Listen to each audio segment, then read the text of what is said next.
En septiembre de 2025, los encabezados de las noticias decían algo. Fallece trabajador de limpieza en JEP Coahuila. Testigos denuncian acoso constante.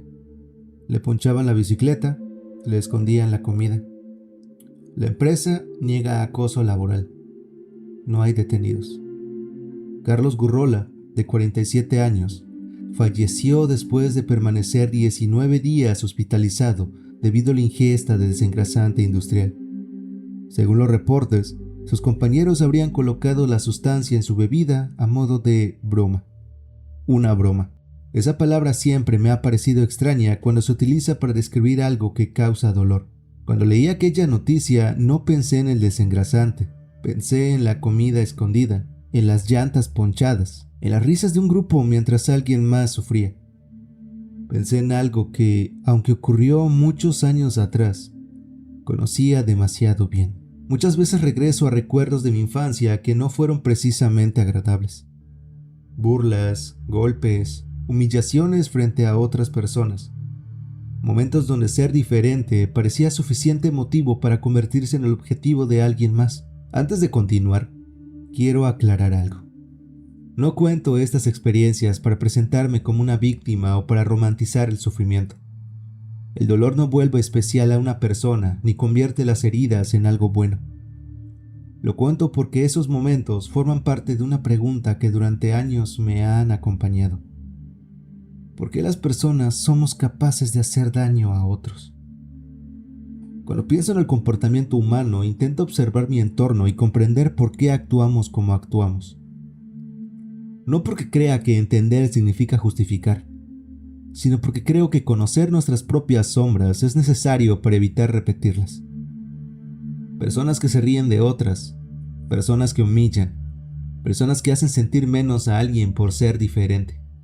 A veces basta con caminar de una forma distinta, tener una marca en el cuerpo, no cumplir como un estándar de belleza, hablar diferente, tener menos dinero, ser simplemente alguien que no encaja. Cuando comencé a hablar, tuve un problema que, aunque con los años mejoró, en ciertos momentos todavía aparece. No podía pronunciar correctamente algunas palabras. Mi manera de hablar era diferente. Imaginen a un niño de 4 años diciendo que le gustan los rinocerontes, pero en lugar de decir esa palabra, pronunciará algo parecido a rinacarante. Para un adulto probablemente sería algo tierno, algo que provocaría una sonrisa. Pero para niños de la misma edad podía convertirse en una razón para señalarte. Para ellos no era una característica curiosa, era una diferencia. Y las diferencias, dentro de ciertos grupos, pueden convertirse rápidamente en una invitación al rechazo. Aunque quizá a esa edad no éramos completamente conscientes de lo que hacíamos, existían las burlas, los insultos y las humillaciones. Algunas educadoras llegaron a llamarme retrasado. Mis compañeros se reían, me golpeaban, me quitaban la comida, todo, porque era distinto. Mis papás decidieron llevarme a una escuela especial donde me ayudaron a mejorar mi forma de hablar. Eso solucionó una parte del problema, pero por desgracia, creó otro. Ahora ya no era solamente el niño que hablaba raro. Ahora era el niño que iba a una escuela especial. Para algunos compañeros eso significaba que estaba loco, que era menos inteligente, que había algo mal en mí. Y así aprendí una de las primeras lecciones dolorosas de la infancia. A veces las personas no rechazan lo que alguien hace, rechazan simplemente. Durante mucho tiempo pensé que las personas que me hicieron daño simplemente eran crueles. Era una explicación sencilla. Ellos eran los malos y yo era quien recibía el daño. Pero conforme fui creciendo apareció una pregunta mucho más incómoda. ¿La crueldad nace dentro de nosotros o aprendemos a ser crueles? El ser humano parece tener la capacidad de crear las cosas más hermosas y al mismo tiempo cometer actos capaces de destruir a otros. Podemos cuidar, podemos proteger, Podemos sentir empatía por alguien que ni siquiera conocemos, pero también podemos humillar, excluir y hacer sufrir a otras personas solamente porque es diferente. Que el ser humano no nace siendo completamente bueno ni completamente malo.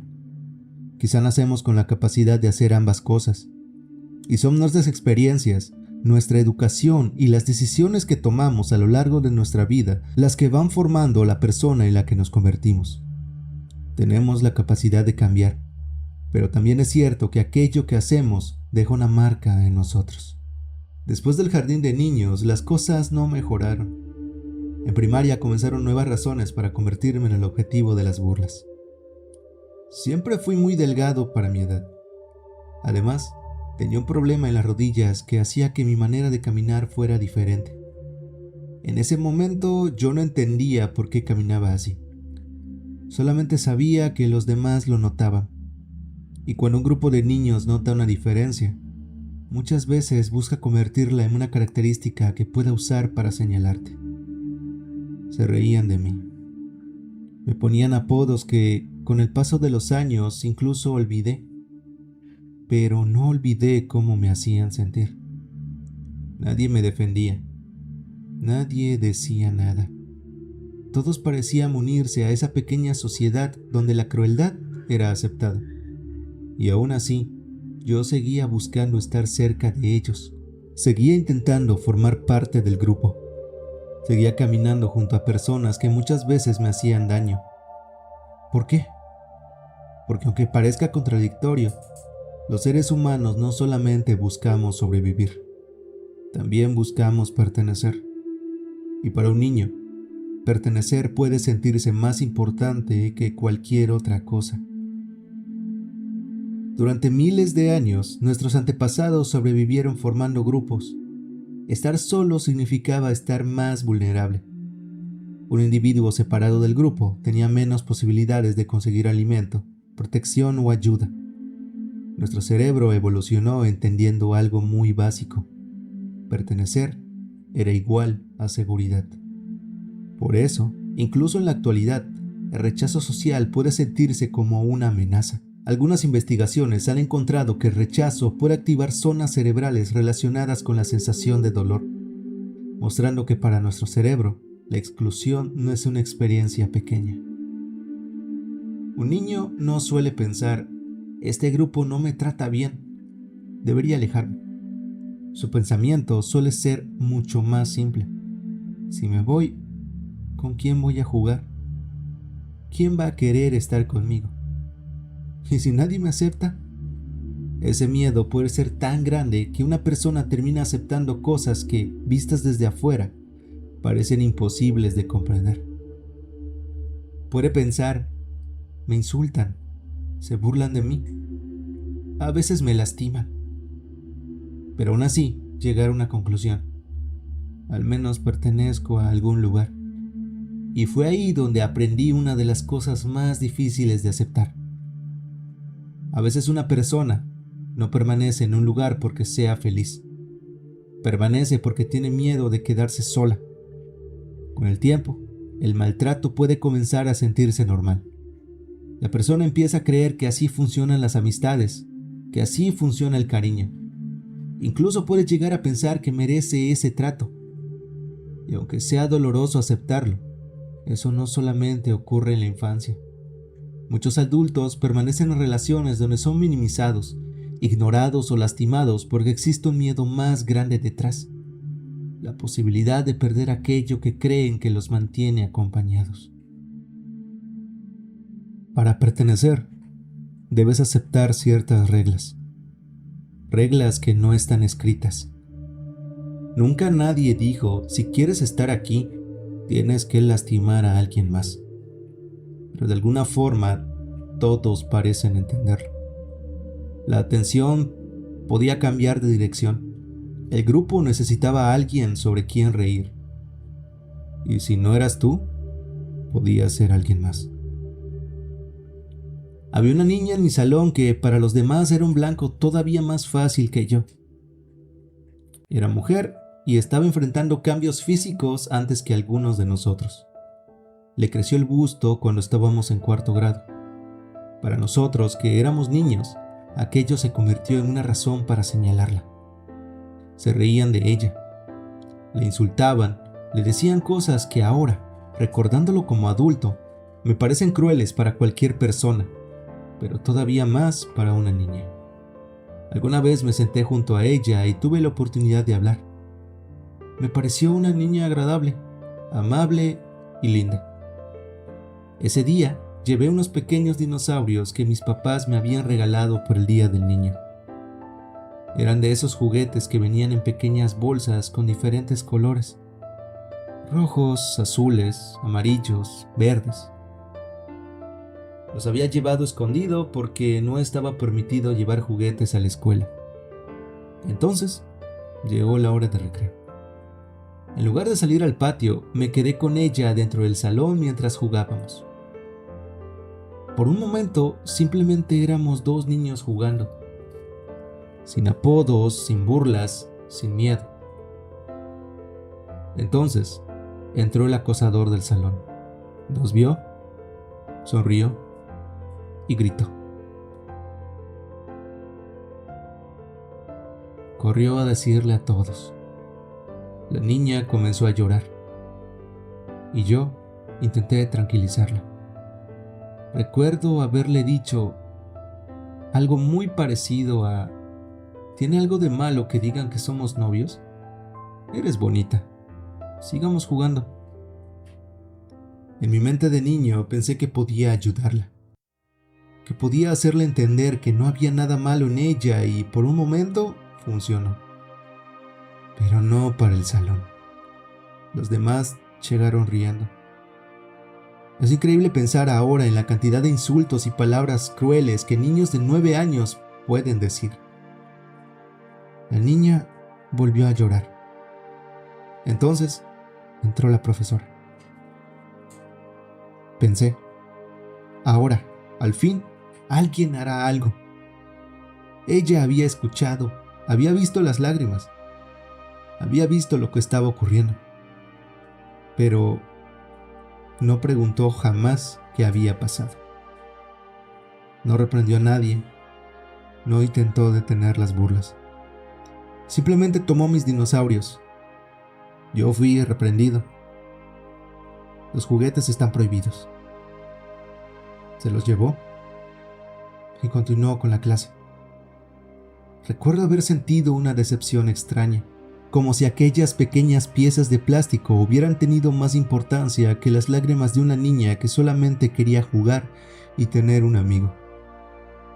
Una semana después, fui yo quien se estaba riendo de ella.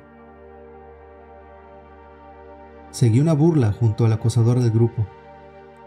Todos se rieron, pero esta vez ocurrió algo diferente. No se estaban riendo de mí, se estaban riendo de algo que yo había dicho, de alguien más. Y por primera vez sentí algo que había deseado durante mucho tiempo: ser aceptado. Sonreí, porque durante unos días dejé de ser el objetivo. Ahora alguien más ocupaba ese lugar. Pero hay algo que nunca olvidé: su cara bañada en lágrimas. No podía mirarla porque una parte de mí sabía que había traicionado a alguien que posiblemente quería lo mismo que yo. Con los años he intentado comprender aquel momento. ¿Por qué un niño que había sido humillado tantas veces terminó haciendo lo mismo que le habían hecho? La respuesta quizá no está solamente en la crueldad, está en algo mucho más humano: la necesidad de pertenecer. Los niños no solamente quieren amigos, necesitan sentir que ocupan un lugar dentro del grupo. Y algunos descubren, equivocadamente, que una forma de conservar ese lugar es participar en las burlas. Imaginemos un grupo de niños. Uno comienza a burlarse de alguien, los demás tienen varias opciones.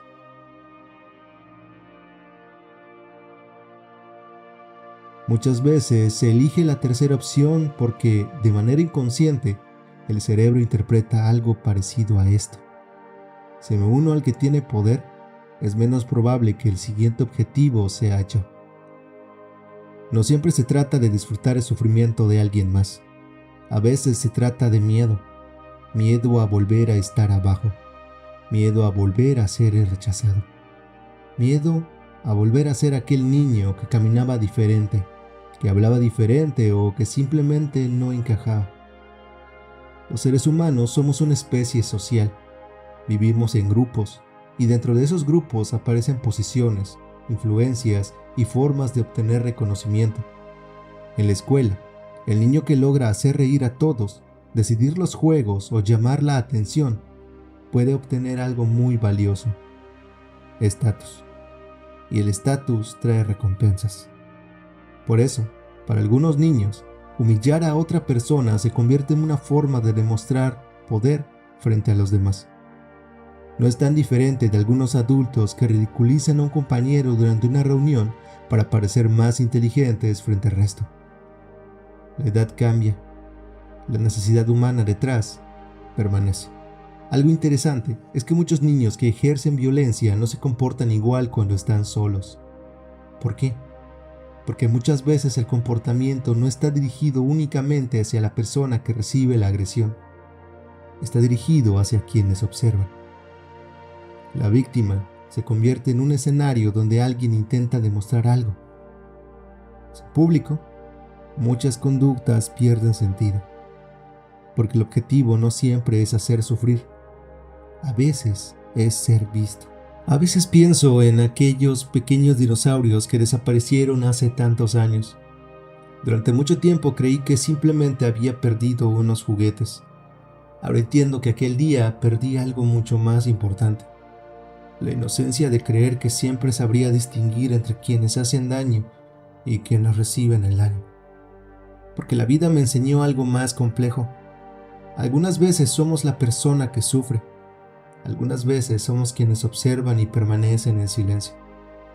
Algunas veces, aunque nos cueste aceptarlo, somos quienes ríen junto al grupo. La diferencia está en qué hacemos cuando finalmente nos damos cuenta.